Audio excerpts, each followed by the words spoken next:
6-ാം വാക്യത്തിൽ, ആകയാൽ ഞങ്ങൾ എല്ലായ്പ്പോഴും ധൈര്യപ്പെട്ടും ശരീരത്തിൽ വസിക്കുമ്പോഴൊക്കെയും കർത്താവിനോടകന്ന് പരദേശികളായിരിക്കുന്നു എന്നറിയുന്നു. എൻ്റെ ശരീരം ഞാൻ ഇഷ്ടപ്പെടുന്നു, അതിൽ വസിപ്പാനും താല്പര്യപ്പെടുന്നു. എന്നാൽ ഒരു കാര്യം, ശരീരത്തിൽ ഇരിക്കുന്നിടത്തോളം കാലം പരദേശിയായി കഴിയണം. ശരീരം വിട്ടാൽ കർത്താവിനോട് ചേരാം. 7-ാം വാക്യത്തിൽ, കാഴ്ചയാലല്ല വിശ്വാസത്താൽ അത്രേ ഞങ്ങൾ നടക്കുന്നത്.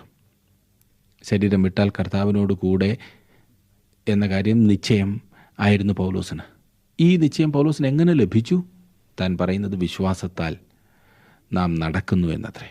ദൈവത്തിൻ്റെ വചനം അതുപോലെ നാം വിശ്വസിക്കുന്നു. 8-ാം വാക്യത്തിൽ, ഇങ്ങനെ ഞങ്ങൾ ധൈര്യപ്പെട്ട് ശരീരം വിട്ട് കർത്താവിനോടുകൂടെ വസിപ്പാൻ അധികം ഇഷ്ടപ്പെടുന്നു. ആത്മാവിന് മരണമില്ല എന്ന് മനസ്സിലാക്കണം. ആത്മാവ് കർത്താവിനോട് ചേരുന്നു, ശരീരം മാത്രം നിദ്രാവസ്ഥയിൽ ആകുന്നു. ശരീരത്തിന് രൂപാന്തരം വേണ്ടിയിരിക്കുന്നു. ഒരു തലമുറ മരണം ആസ്വദിക്കുകയില്ല. കർത്താവ് താൻ ഗംഭീരനാദത്തോട് മടങ്ങി വരുമ്പോൾ ഇവിടെ ആയിരിക്കുന്ന തലമുറ, എന്നാൽ അവരുടെ ശരീരം രൂപാന്തരപ്പെടും.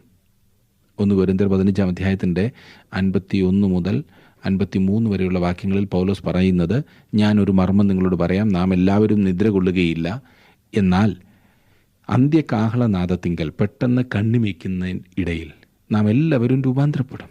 കാഹളം ധ്വനിക്കും, മരിച്ചവർ അക്ഷയരായി ഉയർക്കുകയും നാം രൂപാന്തരപ്പെടുകയും ചെയ്യും. ഈ ദ്രവത്വമുള്ളത് അദ്രവത്വത്തെയും ഈ മർത്യമായത് അമർത്യത്തെയും ധരിക്കണം. നിദ്ര കൊള്ളുന്നത് ശരീരം, ഉയർക്കുന്നത് ശരീരം തന്നെ.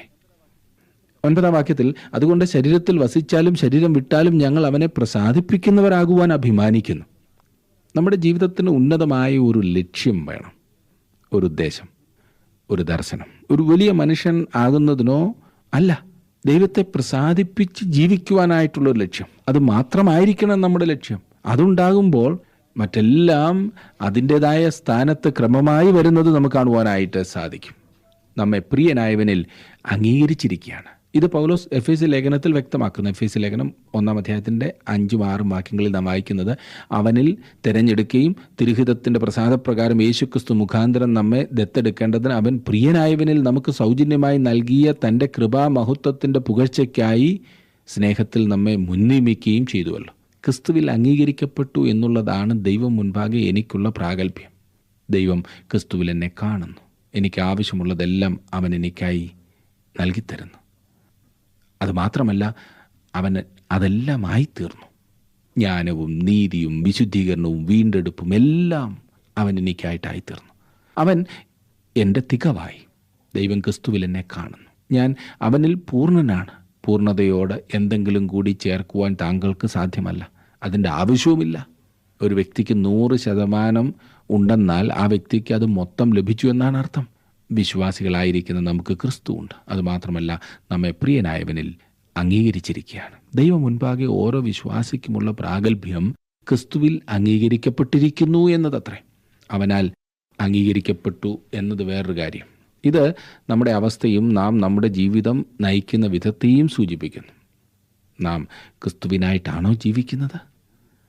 അവനാൽ അംഗീകരിക്കപ്പെടണമെന്നുള്ള വലിയ ആഗ്രഹം നമുക്കുണ്ടോ? ക്രിസ്തുവിൽ അംഗീകരിക്കപ്പെടണമെന്ന വലിയ അഭിലാഷം നമുക്കെപ്പോഴും ഉണ്ടായിരിക്കണമെന്ന് പറഞ്ഞതിനാൽ മറ്റെല്ലാവരെയും വലിച്ച് താഴെ ഇറക്കി നാം എല്ലാവരുടെയും മുകളിൽ കയറിയിരിക്കണമെന്ന അർത്ഥമല്ല കേട്ടോ. തങ്ങൾക്ക് തന്നെ ഒരു പേരുണ്ടാക്കുവാനുള്ള വ്യഗ്രതയിൽ ഈ പറഞ്ഞതുപോലെ ചിന്തിക്കുകയും പ്രവർത്തിക്കുകയും ചെയ്യുന്ന അനേകർ ഇന്ന് ക്രിസ്തീയ ഗോളത്തിലുണ്ടെന്നുള്ളത് ഒരു വാസ്തവം മാത്രം. ഈ പ്രവണതയിൽ നിന്നും വിടുവിക്കപ്പെടുവാൻ ദൈവമക്കൾ പ്രത്യേകം പ്രാർത്ഥിക്കേണ്ടതാണ്. അതിനുവേണ്ടി നാം ശ്രമിക്കേണ്ടതാണ്. നമ്മെ വിളിച്ചിരിക്കുന്നത് മറ്റുള്ളവരുടെ അംഗീകാരത്തിന് ക്ഷതം വരുത്തുവാനല്ല എന്നോർക്കണം. ക്യാമ്പൽ മോർഗൻ എന്ന ഒരു സുപ്രസിദ്ധ വേദപണ്ഡിതൻ തൻ്റെ ജീവിതത്തിൽ ഈ പ്രശ്നവുമായി മല്ലടിച്ചതിനെക്കുറിച്ച് പറയുന്നുണ്ട്. അദ്ദേഹം പൂർണ്ണസമയം സുവിശേഷ വേലയ്ക്കായി വിളിയുണ്ടാകുമ്പോൾ ഒരു സ്കൂൾ അധ്യാപകനായിരുന്നു. ജീവിതത്തിലെ ഏറ്റവും മനോഹരമായ ഒരു സമയമായിട്ടാണ് അദ്ദേഹം ആ സമയത്തെക്കുറിച്ച് പറയുന്നത്. ദൈവം തന്നോട് ഇപ്രകാരം പറയുന്നതായി അദ്ദേഹത്തിന് തോന്നി: ദൈവവചനത്തിൻ്റെ ശുശ്രൂഷയ്ക്കായി നിന്നെ വേർതിരിച്ചിരിക്കുന്നു. ഇപ്പോൾ ഇനിയും നിനക്ക് ഒരു വലിയ പ്രസംഗകനാകണോ അതോ എൻ്റെ ശുശ്രൂഷകനാകുവാനാണോ നീ ആഗ്രഹിക്കുന്നത്? ഡോക്ടർ മോർഗന് ആദ്യമുണ്ടായ ചിന്ത ഒരു വലിയ പ്രസംഗകനാകുവാൻ ഞാൻ ആഗ്രഹിക്കുന്നു എന്ന് പറയുവാനത്രേ. അതൊരു ഉന്നതമായ ലക്ഷ്യം തന്നെയാണ്. എന്നാൽ കുറേ സമയത്തിന് ശേഷം ദൈവം പഴയ ചോദ്യം തന്നെ അവനോട് ആവർത്തിച്ചു. ഒരു വലിയ പ്രസംഗകനാകുവാനാണോ, എൻ്റെ ശുശ്രൂഷകനാകുവാനാണോ നീ ആഗ്രഹിക്കുന്നത്? ഒടുവിലായി ഡോക്ടർ മോർഗൻ അതിലേക്ക് വന്നു. താനൊരു തെരഞ്ഞെടുപ്പ് നടത്തിയേ മതിയാകൂ എന്നവൻ മനസ്സിലാക്കി. എന്നിട്ട് അവൻ പറഞ്ഞു, വാഴ്ത്തപ്പെട്ട കർത്താവേ, ഞാൻ മറ്റെന്തും ആകുന്നതിനേക്കാൾ അവിടുത്തെ ശുശ്രൂഷകനാകുവാൻ ആഗ്രഹിക്കുന്നു. ആരും അറിയപ്പെടാത്ത ഒരു പ്രസംഗകൻ ആയിരിക്കുവാൻ അവൻ തയ്യാറായി. ഇന്ന് എൻ്റെ അഭിപ്രായം പറയുകയാകുന്നുവെങ്കിൽ ദൈവം ഡോക്ടർ മോർഗനെ ഒരു ദാസൻ ആക്കിയെന്ന് മാത്രമല്ല, ഒരു വലിയ പ്രസംഗകനുമാക്കി, വലിയ വേദപണ്ഡിതൻ. ലോകമെങ്ങുമുള്ള ദൈവമക്കൾക്ക് ഇന്നും ഡോക്ടർ മോർഗൻ്റെ പഠനങ്ങൾ, അതെ, ബുക്കുകൾ വായിച്ച് അനുഗ്രഹം പ്രാപിക്കുവാനായിട്ട് വലിയ ഒരു സൗഭാഗ്യം ലഭിച്ചിരിക്കുകയാണ്. ചിലപ്പോൾ നാം ചിന്തിക്കാറുണ്ട്, നമ്മുടെ ലക്ഷ്യങ്ങൾ ദൈവത്തിനു വേണ്ടി നാം ചിന്തിക്കുന്നത് പോലെ വലിയ കാര്യങ്ങൾ ചെയ്യുന്നതിനു വേണ്ടി ആയിരിക്കണം എന്ന്. എന്നാൽ ദൈവം പറയുന്നത് നാം അവിടുത്തെ ശുശ്രൂഷകന്മാരായിരിക്കണം എന്നത്രേ. അതത്ര ദൈവം ആഗ്രഹിക്കുന്നത്, അത്രമാത്രം. ദൈവമേ, എന്നെ എടുത്ത് ഉടച്ചു വാർത്ത് അവിടുന്ന് ആഗ്രഹിക്കുന്നത് എന്തെങ്കിലുമായി രൂപപ്പെടുത്തണമേ എന്ന് പറയുന്ന സ്ഥാനത്തേക്ക് നാം എത്തേണ്ടിയിരിക്കുന്നു. ഇന്ന് ദൈവഹിതവും നമ്മുടെ ആഗ്രഹവും തമ്മിൽ ചേരാത്തതിനാൽ നാം കുഴഞ്ഞ അവസ്ഥയിലായിരിക്കുകയാണില്ലേ? ഇരമ്യാവിലൂടെ ദൈവം ഈ വചനം നൽകി. ഇരമ്യാ പ്രവചനം 45 അധ്യായത്തിൻ്റെ 5 വാക്യം. എന്നാൽ നീ നിനക്കായിട്ട് വലിയ കാര്യങ്ങളെ ആഗ്രഹിക്കുന്നുവോ? ആഗ്രഹിക്കരുത്. അത് വളരെ വ്യക്തമാക്കി പറഞ്ഞിരിക്കുന്നതാണ്, ഇല്ലേ? എന്നെ ശ്രദ്ധിക്കുന്ന പ്രിയ സഹോദര, പ്രിയ സഹോദരി, താങ്കൾക്കായി തന്നെ വലിയ കാര്യങ്ങളെ നേടുവാനുള്ള ശ്രമത്തിലാണോ? അതാണോ തത്രപ്പാട്? ഇന്ന് വളരെയേറെ അഭിലാഷങ്ങളുമായി മുൻപോട്ട് പോകുന്ന പ്രസംഗകരും പൂർണ്ണസമയ പ്രവർത്തകരും വിശ്വാസികളുമൊക്കെയുണ്ട്. ഒട്ടുമുക്കാലും ഇവരുടെ മനസ്സിലെ വലിയ ആഗ്രഹങ്ങളെ പരിശോധിച്ചാൽ അത് സ്വാർത്ഥപരമായ അഭിലാഷങ്ങൾ മാത്രമാകുന്നു എന്ന് കാണുവാൻ സാധിക്കും. ഞാൻ ആരെയും കുറ്റം പറയുകയല്ല. നമുക്കൊക്കെ സ്വയം പരിശോധിക്കേണ്ടതായിട്ടുണ്ട്.